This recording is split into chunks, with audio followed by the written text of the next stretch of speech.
جناب ابو بکر کا پہلا نمبر۔ اور پھر آئیے جہاد پر، تو جہاد سارے صحابہ نے جہاد کیا، حضور کے ساتھ مل کر کیا، لیکن حضرت ابو بکر صدیق کا جہاد بھی سب سے اعلیٰ ہے۔ حضرت ابو بکر صدیق کا جہاد بھی سب سے اعلیٰ ہے۔ اور حضرت مولا علی خود گواہی دیتے ہیں، فرمایا بدر کا میدان تھا اور بدر کے میدان میں رسول اکرم صلی اللہ علیہ وسلم کے لیے ہم نے ایک جو ہے وہ چھپر نما، ایک جو ہے یہ ہم نے ایک جو ہے رسول اکرم صلی اللہ علیہ وسلم کی ایک نہائش چھوٹی سی جو ہے وہ تیار کی، ایک جھوپڑی تیار کی جس کے اندر حضور بیٹھیں گے اور آپ کی حفاظت کی جائے گی۔ فرمایا جب رسول اکرم صلی اللہ علیہ وسلم کے لیے ہم نے پہلے غزوے پر، پہلی لڑائی پر، پہلی جنگ کے موقع پر جب ہم نے حضور کی حفاظت کے لیے وہ جو ہے وہ مقرر کی جگہ، تو فرمایا اب یہ جو ہے وہ مرحلہ آیا کہ اس کی حفاظت کون کرے گا، یہاں پر پہرا داری کون کرے گا، یہاں پر کون کھڑا ہوگا۔ فرمایا ابھی ہم سوچ رہے تھے کہ کون کھڑا ہو، حضرت مولا علی فرماتے سب سے پہلے جو چھلانگ لگا کے میدان میں آیا وہ ابو بکر صدیق ہے۔ سب سے پہلے جو چھلانگ لگا کر جو بدر کے میدان میں حضور کی حفاظت کے لیے کھڑا ہوا، حضرت مولا علی کہتے ہیں سب سے مشکل مرحلہ تھا حضور سرور کائنات صلی اللہ علیہ وسلم کی حفاظت کرنا، کیونکہ جو ہے وہ نبی علیہ السلام پہ حملے ہونے تھے اور پہلی لڑائی تھی، لیکن ہم سوچ رہے تھے کہ اب ہم تحفظ ناموس رسالت کر سکیں گے یا نہیں کر سکیں گے، اور یقیناً صحابہ کرنا جانتے ہیں، سارے صحابہ حضور کی حفاظت کرنا جانتے ہیں اور پہرا داری کرنا جانتے ہیں، لیکن فرماتے ہیں ہم ابھی سوچ رہے تھے کہ ہم کھڑے ہو یا نہ ہو، لیکن جناب ابو بکر صدیق نے فرمایا میں حفاظت کروں۔ تو یہ سب سے بڑے بہادر بھی، اور لڑائی کے اندر میدان کے اندر اگر دیکھا جائے تو جناب ابو بکر صدیق ہے جن کا جہاد بھی سب سے اعلیٰ ہے۔ حضور سرور کائنات صلی اللہ علیہ وسلم کے ساتھ جس انداز میں ہجرت کی، جس انداز میں عشق رسول آپ کا جو ہے وہ سامنے آیا، جس انداز میں محبت رسول آپ کے سامنے آئی، آپ نے اللہ رب العزت نے فرمایا جنہوں نے اللہ کے راستے میں جہاد کیا اور ہجرت کی اپنے مالوں اور اپنی جانوں کے ذریعے، مال کے اعتبار سے دیکھا جائے پھر بھی ابو بکر صدیق وہ اول ہیں کہ جنہوں نے رسول اکرم صلی اللہ علیہ وسلم کی بارگاہ میں اپنا سارے کا سارا مال پیش کر دیا۔ جہاد ہو، کوئی موقع ہو، حضرت مولا علی رضی اللہ تعالیٰ عنہ، آج روایتیں جناب مولا علی کی جو ہے وہ پڑھی جائے گی، حضرت مولا علی کرم اللہ وجہ الکریم خود حضرت ابو بکر صدیق کی شان کے اندر آپ جو ہے وہ بیان فرماتے ہیں، اور خود جو ہے آپ کی فضیلت جو ہے وہ صحابہ کے سامنے اور تابعین کے سامنے حضرت مولا علی رکھتے ہیں۔ حضرت محمد بن حنفیہ یہ حضرت علی کے بیٹے ہیں، جو حضرت سیدہ فاطمہ سے نہیں بلکہ جو دیگر شادیاں حضرت مولا علی نے فرمائی، ان میں حضرت محمد بن حنفیہ یہ بھی حضرت مولا علی کے بیٹے ہیں۔ فرماتے ہیں میں نے ایک دن اپنے ابا جان سے پوچھ لیا، اے ابا جان، اے مولا علی، آپ بتائیے ہمیں کہ رسول اللہ صلی اللہ علیہ وسلم کے بعد اس امت کے اندر سب سے زیادہ افضل کون ہے، سب سے افضل کون ہے، سب سے بہتر کون ہے اور سب سے بڑا کون ہے؟ فرمایا جب میں نے اپنے ابا جان حضرت مولا علی سے سوال کیا تو حضرت مولا علی رضی اللہ تعالیٰ عنہ نے فوراً فرمایا ابو بکر۔ فرمایا کائنات کے اندر مومنوں میں اگر دیکھا جائے، امتوں کے اندر اگر دیکھا جائے تو فرمایا نبیوں کے بعد جس کا سب سے اونچا مقام ہے وہ ابو بکر ہے۔ اور فرمایا میں نے پھر پوچھا اے ابا جان مسئلہ حل کرے، اس کے بعد کس کی فضیلت ہے؟ ثم من، اس کے بعد پھر کون ہے؟ فرمایا حضرت مولا علی نے خود فرمایا کہ میں اس کے بعد پھر حضرت عمر۔ فرمایا پھر یہ اسی کے اندر فرمایا ثم من، پھر جو ہے وہ کون ہے کہ جس کا درجہ حضرت عمر کے بعد سب سے اونچا ہے امت مصطفیٰ کے اندر؟ تو فرمایا عثمان۔ پھر جو ہے وہ تیسرا نمبر حضرت عثمان کا ہے۔ فرمایا اس کے بعد کون ہے؟ تو جب چوتھے نمبر پر پوچھا پھر حضرت مولا علی فرمایا ثم انا، اس کے بعد پوری امت میں میرا مقام ہے۔ یہ حضرت مولا علی نے تو خود مسئلہ حل کر دیا، پوچھنے والے بھی حضرت محمد بن حنفیہ ان کے بیٹے اور اہل بیت کے اندر شامل، اہل بیت خود جو ہے وہ تعریفیں کر رہے ہیں صحابہ کرام علیہ الرضوان کی، خود شانوں کو بیان کر رہے ہیں، مولا علی خود بیان کر رہے ہیں اور فرما رہے ہیں کہ سب افضل جو ہے وہ رسول اللہ کے بعد اس کائنات کے اندر سب سے افضل جو ہے وہ ابو بکر ہے، پھر عمر ہے، پھر عثمان، اور پھر جو ہے میرا نمبر۔ یہ چوتھے نمبر پر حضرت مولا علی نے خود اپنے آپ کو بیان کیا، اور یہی خلافت کی ترتیب ہے۔ تو پھر تو کوئی جو ہے وہ جھگڑا نہیں رہتا، اور ایسے ہی لوگ جو ہے وہ پریشان، اور ایسے ہی جو ہے وہ ایک دوسرے پر جو ہے وہ کیچڑ اٹھا رہے اور تفرقہ بازی کر رہے، لیکن یہ مسائل تو پہلے سے 14 صدیاں پہلے جو ہے وہ حل ہو گئے، اور حضرت مولا علی نے خود حل فرما دیا، اور آپ نے خود جو ہے وہ ترتیب خلافت کو بیان کر دیا، فرمایا جیسے ترتیب خلافت ہے ایسے ہی اللہ اور اس کے رسول نے ہمیں شان بھی عطا فرمائی۔ اللہ گرامی قدر حضرت مولا علی کرم اللہ وجہ کریم آپ ہی جو ہے وہ بیان کرتے ہیں، فرماتے ہیں کہ رسول اکرم صلی اللہ علیہ وسلم آپ جب ہجرت فرما کے جب جو ہے مدینہ منورہ میں آئے تو مال کتنا قربان کیا حضرت ابوبکر صدیق نے؟ ایک مرتبہ تو سارے مسارے دے دیا، فرمایا جب ہجرت کر کے آئے جس جگہ پر حضور سرور کائنات صلی اللہ علیہ وسلم کی قصوہ رکنی ٹھہری، فرمایا اس جگہ کو جناب ابوبکر صدیق نے خریدا اور مسجد نبوی کے نام کر، فرمایا یہ پوری جگہ مسجد نبوی بنے گی۔ تو حضرت ابوبکر صدیق وہ ہے جنہوں نے اپنے گھر بھی سب سے پہلے مسجد بنائی تھی، اور پھر جو ہے مدینہ منورہ کے اندر بھی آپ نے سب سے پہلے مسجد نبوی کے لیے اپنا مال پیش کیا۔ مال اگر دیکھا جائے کہ کنہوں نے پیش کیا، سارے صحابہ نے مال پیش کیا، اللہ کی راہ میں اللہ کے رسول کے قدموں کے اندر مال کو ڈھیر کیا، جب مانگا اس وقت جو ہے وہ جب بھی اسلام کو ضرورت پڑی، اور سارے صحابہ مال پیش کرتے رہے، لیکن ان مال پیش کرنے والوں میں دیکھا جائے تو حضرت ابوبکر صدیق کا نمبر پہلا ہے۔ اور پھر جان کو جو ہے وہ پیش کرنے کے بارے میں اگر دیکھا جائے کہ جنہوں نے حضور پر اپنی جانوں کو نچھاور کر دیا، سارے صحابہ، سارے اہل بیت ایسے عظیم لوگ تھے جنہوں نے اپنی جانوں کا نذرانہ حضور کے اوپر جو ہے وہ نچھاور کر دیا، جنہوں نے اپنی جان کی پرواہ نہیں کی، لیکن سب سے اول اس میں بھی حضرت سیدنا ابوبکر صدیق نظر آتے ہیں۔ حضرت ابوبکر صدیق رضی اللہ تعالیٰ عنہ وہ شخصیت ہے جن کا ایک واقعہ وہ غار غار والا،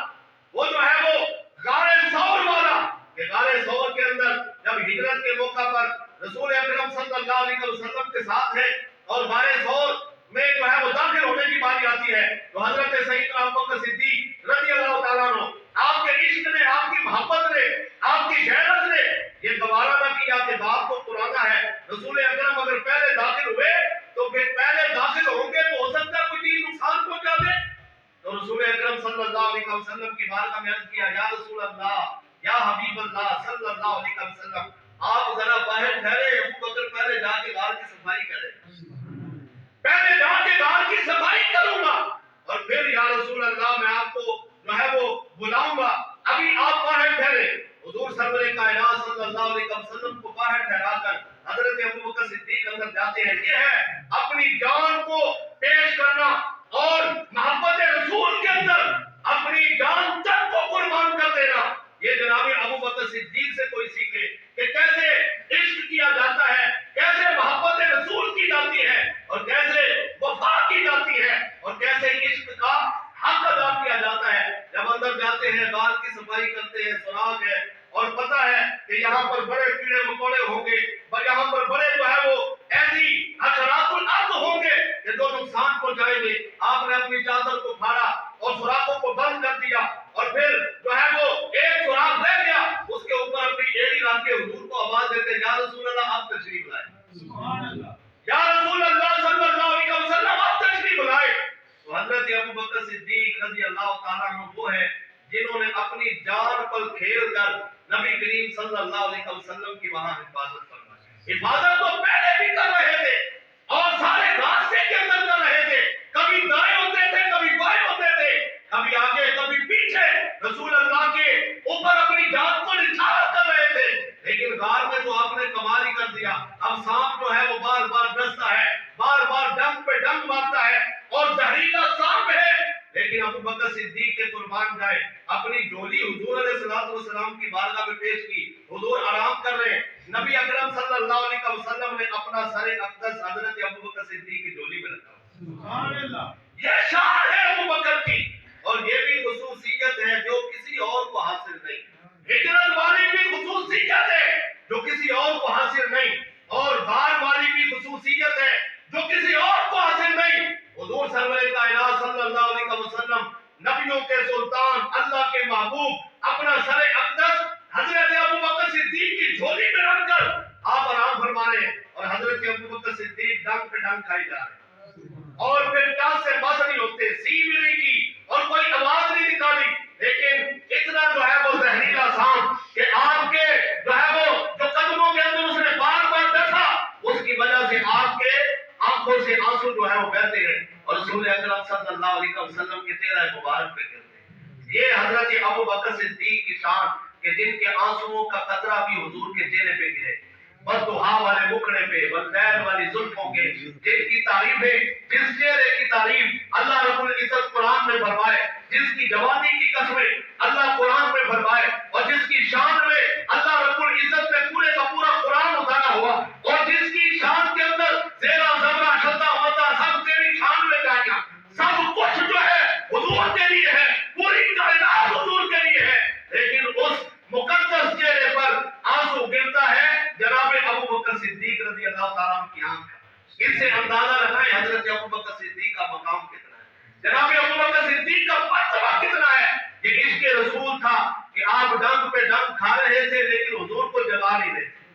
نبی علیہ السلام کی نیند میں خلل نہیں ڈالنا چاہتے تھے کہ حضور آرام فرما رہے ہیں، تھکاوٹ ہو گئی ہے، حالانکہ حضرت ابوبکر صدیق خود اٹھا کر لائے تھے اور اپنے کندھوں پہ اٹھا کر سواری جو ہے وہ پیش کی تھی، اپنے آپ کو سواری بنایا تھا، اور پھر جو ہے ایک روایت کے مطابق الٹے پاؤں چلے تھے، پیچھے کافروں کو بھی دیکھ رہے تھے اور اوپر پہاڑی کے اوپر بھی چل رہے تھے، ایسی پہاڑی جہاں اب جائے نوجوان تو دیکھ کر جو ہے پریشان ہو جاتے ہیں کہ کیسے اس کے اوپر ابوبکر صدیق چلا ہوگا۔ آج تو سیڑھیاں بھی ہے لیکن اس وقت سیڑھیاں نہیں تھی، اس وقت حضرت ابوبکر صدیق ویسے ہی اس پہاڑی پر ایسے جو ہے وہ جا رہے تھے اور الٹے پاؤں جا رہے تھے۔ یہ بھی عشق مصطفیٰ تھا، یہ بھی محبت مصطفیٰ تھی کہ جو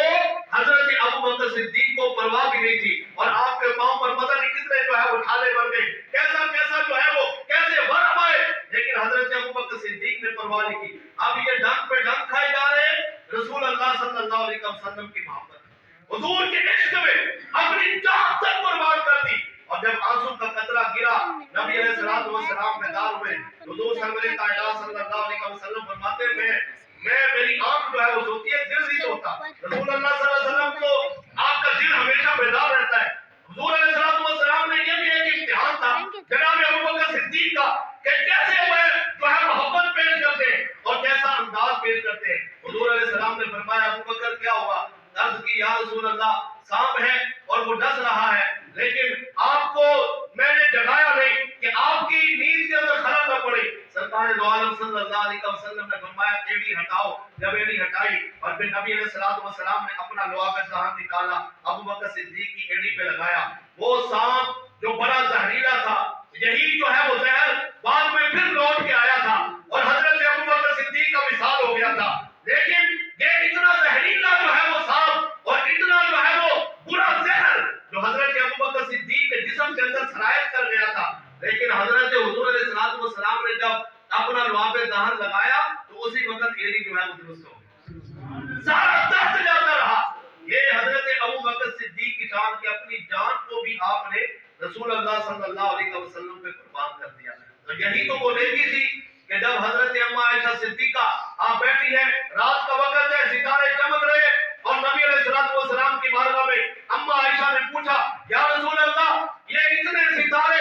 روشن جو ہے وہ نظر آ رہے ہیں، کیا کوئی ایسا امتی ہے، کیا کوئی ایسا صحابی ہے جس کی نیکیاں ان ستاروں جتنی ہوں گی؟ فرمایا وہ تو میری امت کا عمر ہے، اور عمر جو ہے وہ اس کی نیکیاں آسمان کے ستاروں سے بھی بڑھ کر ہیں۔ فرمایا اب یہ حضرت اما عائشہ صدیقہ کیونکہ حضرت ابوبکر صدیق کی بیٹی ہے اور نبی علیہ السلام کی زوجہ ہے، آپ جو ہے وہ تھوڑی غمگین ہوئی کہ میرے بابا جان کا نام نہیں آیا۔ نبی علیہ السلام نے فرمایا اے عائشہ پریشان نہ ہو، عمر کی ساری نیکیاں ایک طرف، ابوبکر صدیق کی ایک ہی باری۔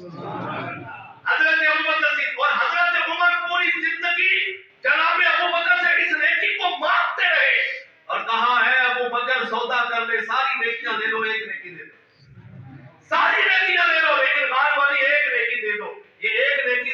قسمت پہ باری ہے. حضرت ابو بکر صدیق کا یہ مقام، یہ مرتبہ، اور غار کے اندر پھر کیا، یہ تو لمبا واقعہ ہے، لیکن یہ آپ کا عشق رسول، آپ کا یہ محبت رسول، آپ کا یہ جو ہے وہ غیرت رسول، رسول اللہ کے بارے میں غیرت، حضور علیہ السلام والسلام کی ناموس کا تحفظ، اس کا انداز یہ ہے کہ باپ کی بھی پرواہ نہیں کرتے، بیٹے کی بھی پرواہ نہیں کرتے. اگر راستے میں بیٹا آتا ہے تو فرماتے ہیں میں تیری بھی گردن اڑا دیتا، نبی کا دشمن سمجھ کے. اگر باپ آتا ہے تو چپڑ مار کے نیچے گراتے ہیں، فرماتے ہیں تجھے پتا نہیں ہم نے کلمہ حضور کا پڑھا ہوا ہے، ہم نے کلمے رشتہ داروں کے نہیں پڑھے اور اپنے باپ دادا کے نہیں پڑھے. فرمایا ہم نے کلمہ پڑھا ہے رسول اللہ کا، جو رسول اللہ کا ہے وہ ہمارا ہے، اور جو حضور کا نہیں کا ہے سگا باپ کے ہے، ہمارا کچھ نہیں لگتا. یہ ہے حضرت ابو بکر صدیق رضی اللہ تعالی عنہ کا عقیدہ، آپ کی محبت، آپ کا یہ انداز. اور پھر ہجرت کے موقع پر جب آپ جو ہے وہ جاتے ہیں، راستے کے اندر ایک اما، اس کے جو ہے وہ در دولت پر بھی حاضری ہوتی ہے، وہاں پر بھی حضرت ابو بکر صدیق خدمت کرتے ہیں. اور اما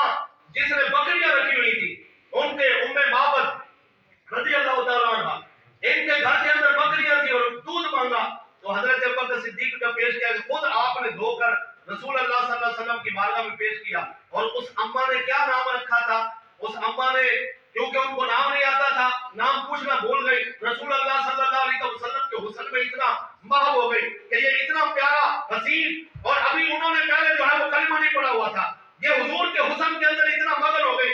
یاد ہی نہیں رہا کہ ان کا نام پوچھوں. جب جو ہے وہ چلے گئے اور ان کا خاوند گھر میں آتا ہے رات کو، دیکھتا ہے کہ ساری حالت جو ہے وہ بدلی ہوئی ہے، گھر کے اندر برکت ہے، بکریوں کے جو ہے وہ دودھ زیادہ ہے اور ہریالی ہی ہریالی ہے. آگے پوچھتا ہے کون آیا تھا، یہ کیسی برکت ہے، یہ گھر کے اندر کیسا سہانا سہانا ماحول ہے، کیسی خوشبو ہے، بتاؤ تو صحیح کون آیا تھا. تو وہ اماں کہتی ہے ایک مبارک آیا تھا. کون آیا تھا؟ ایک مبارک، نام یاد نہیں تھا، کہا مبارک آیا تھا، ایک برکت والا آیا تھا، جو آیا تو ہمارے گھر میں برکت ہو گئی، ہمارے گلشن میں برکت ہو گئی، ہمارے در و دیوار میں برکت ہو گئی، ہمارے جانوروں میں برکت ہو گئی، ہر طرف ہریالی ہریالی ہو گئی. فرمایا ایک مبارک آیا تھا، مبارک نام رکھ لیا. یہ اس اماں نے، یہ ان کے گھر بھی جناب ابو بکر صدیق نے اپنی خدمت پیش کی. اور جب مدینہ پہنچے، یہ ہجرت کا واقعہ ہے، جب مدینہ منورہ پہنچے، اب رسول اللہ صلی اللہ علیہ وسلم نے اپنے یار کو اتنا نوازا تھا، اپنے یار کو اتنا نوازا تھا کہ کہتے ہیں روایات کے اندر آتا ہے اب مدینے والے جنہوں نے پہلے نبی کو دیکھا نہیں تھا، پہچان نہیں رہے تھے کہ ابو بکر کون ہے، رسول اللہ کون ہے. فرمایا یہ ہم شکل نظر آ رہے تھے. اور حضور علیہ السلام نے اپنے یار کو اتنا نوازا اس غار کے اندر، ایسے انوار و تجلیات جو کسی اور کے حصے میں نہیں آئی. فرمایا آپ مدینے والے پہچان نہیں رہے تھے جنہوں نے دیکھا نہیں تھا کہ یہ رسول اللہ کون ہے، جناب ابو بکر کون ہے. تو حضرت ابو بکر صدیق آگے بڑھے، اپنی چادر کا حضور پہ سایہ کیا اور بتا دیا. آپ جو ہے وہ یہ کھڑے ہو گئے نگرانی کرنے کے لیے، خادم بن کر، نوکر بن کر آپ کھڑے ہو گئے اور لوگوں کو بتایا یہ جس کے اوپر سایہ کیا جا رہا ہے یہ نبی و آخر الزمان ہے، یہ حضور ہے، اور میں تو خادم ہوں، میں تو نوکر ہوں، میں تو ان کا کلمہ پڑھنے والا ہوں. یہ حضرت سیدنا ابو بکر صدیق رضی اللہ تعالیٰ عنہ، جن کی وفائیں، جن کا تذکرہ کرتے ہوئے نبی علیہ السلام نے فرمایا سارے صحابہ نے اپنا مال پیش کیا، لیکن جیسا مال ابو بکر نے پیش کیا کسی نے نہیں پیش کیا. فرمایا ابو بکر نے ایسا مال اسلام کے لیے پیش کیا اور ایسی وفا پیش کی. فرمایا میں نے سارے صحابہ کا بدلہ دے دیا اس دنیا کے اندر، لیکن ابو بکر وہ واحد ہستی ہے جس کا جو ہے وہ بدلہ اور جس کو جو ہے وہ معاوضہ قیامت والے دن رب العالمین خود عطا فرمائے. یہ حضرت ابو بکر صدیق رضی اللہ تعالیٰ عنہ فرمایا سارے صحابہ کے میں نے احسان کا بدلہ دے دیا، لیکن ابو بکر کے اتنے احسان ہے میں نہیں بدلہ دے رہا، قیامت والے دن رب خود دے. یہ حضرت سیدنا ابو بکر صدیق جن کے لیے میرے آقا نے فرمایا مسجد میں کھلنے والے سارے دروازے بند کر دو سوائے ابو بکر کے دروازے.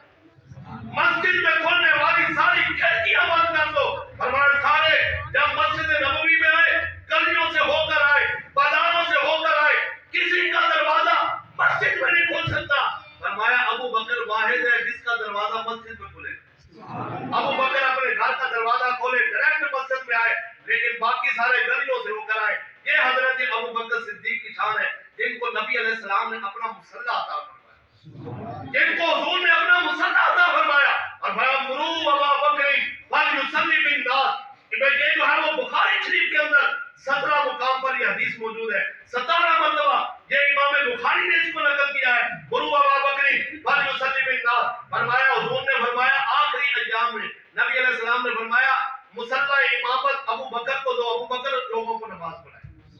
فرمایا عرض کیا کیا یا رسول اللہ صلی اللہ علیہ وسلم عمر کو کھڑا کر دے, یا رسول اللہ علی کو کھڑا کر دے, یا رسول اللہ دوسرے صحابی کو کھڑا کر دے. فرمایا نا مرو ابا بکر فلیصلی بالناس. عمر جو ہے وہ نہیں, حضرت عثمان بھی نہیں, حضرت مولا علی بھی نہیں. فرمایا جس قوم کے اندر ابو بکر ہے اس قوم کا امام صرف ابو بکر صدیق ہے. یہ حضرت سیدنا ابو بکر صدیق رضی اللہ تعالیٰ عنہ جب آپ کا وصال ہوا, آج آپ کے وصال کا دن ہے 22 جمادی الاخری 22 جمادی الثانی, آج آپ کے عرس مبارک کا دن ہے. جس دن آپ کا وصال ہوا اس دن کھڑے ہو کر حضرت مولا علی آپ کی تعریفیں کر رہے تھے اور آپ کی آنکھوں سے آنسو جا رہے, آپ کی زندگی کے سارے احسان وہ بتا رہے تھے صحابہ کو کہ حضرت ابو بکر صدیق نے کیسے زندگی گزاری, کیسے نبی علیہ السلام کے ساتھ وفا کی, کیسے عشق کیا. یہ حضرت مولا علی صحابہ کو بتا رہے تھے. اور پھر جب حضرت مولا علی کو وصیت بھی آپ نے فرمائی, فرمایا علی جب میرا وصال ہو, جب میری روح نکلے تو پھر میرا جب جنازہ اٹھاؤ تو فرمایا جنازہ لے کر حضور کی بارگاہ میں چلے جانا, نبی علیہ السلام کی بارگاہ میں چلے جانا, روضہ رسول پہ جانا. ابو بکر میرا جنازہ اٹھا کر, میری میت اٹھا کر اے علی وہاں پر جا کر جو ہے وہ رکھ دینا. رسول اللہ صلی اللہ علیہ وسلم کی بارگاہ میں عرض کر دینا یا رسول اللہ یا حبیب اللہ صلی اللہ علیہ وسلم آپ کا غلام ابو بکر آپ کا غلام, آپ کا جاب جو ہے وہ حاضر ہے. اگر دروازہ کھل جائے, اجازت مل جائے, حضور کی طرف سے کوئی آواز آ جائے تو پھر مجھے وہاں پہ دفن کر دینا, ورنہ مجھے عام قبرستان میں دفن کر دینا. تو حضرت مولا علی نے وصیت پہ عمل کیا. آج جو ہے وہ حضرت ابو بکر صدیق کا مزار حضور کے ساتھ ہے. جو بھی جاتے ہیں رسول اللہ کے مزار پر جو ہے وہ جاتے ہیں, حاضری دیتے. حضور کے بعد جو ہے وہ ابو بکر صدیق کا مزار ہے, پھر حضرت عمر کا مزار ہے, جن کو رسول اللہ نے اپنے ساتھ لٹایا ہے, ساری زندگی بھی ساتھ رکھا. اور پھر مرنے کے بعد پھر جو ہے وہ آخرت میں بھی, قبر میں بھی حضور نے اپنے ساتھ رکھا. اور فرمایا قیامت والے دن ہے میرے صحابہ جب ہم قبروں سے اٹھیں گے ایک طرف ابو بکر ہوگا, دوسری طرف عمر ہوگا. یہی انداز ہوگا. رسول اللہ صلی اللہ علیہ وسلم آپ جو ہے وہ حضرت مولا علی نے وصیت پوری کرتے ہوئے جب حضور کی بارگاہ میں گئے تو روایت کے اندر آتا ہے حضرت مولا علی نے ویسے ہی عرض کر دیا, آپ کی جو ہے وہ تمنا, آپ کی خواہش اس کو جو ہے وہ دہرا دیا. تو رسول اکرم صلی اللہ علیہ وسلم کے روزے سے آواز آئی ادخلوا الحبیب الی الحبیب, ادخلوا الحبیب الی الحبیب. دروازہ کھل گیا اور فرمایا یہ یار کو یار کے ساتھ ہی دفن کرو, یار کو یار کے ساتھ جو ہے وہ اس کی قبر بنا دو. یہ جو ہے وہ حضرت ابو بکر صدیق کی شان ہے. آپ کی پھر شان خلافت, آپ کا زندگی گزارنے کا, آپ کا امامت کا انداز, آپ کا جو ہے وہ حکومت کا انداز, وہ بھی بڑا جو ہے وہ نرالا ہے. وہ بھی انشاءاللہ ہم سماعت کریں گے. اللہ رب العزت کی بارگاہ میں دعا ہے کہ رب العزت ہمیں صحابہ جیسا عقیدہ عطا فرمائے. وآخر دعوانا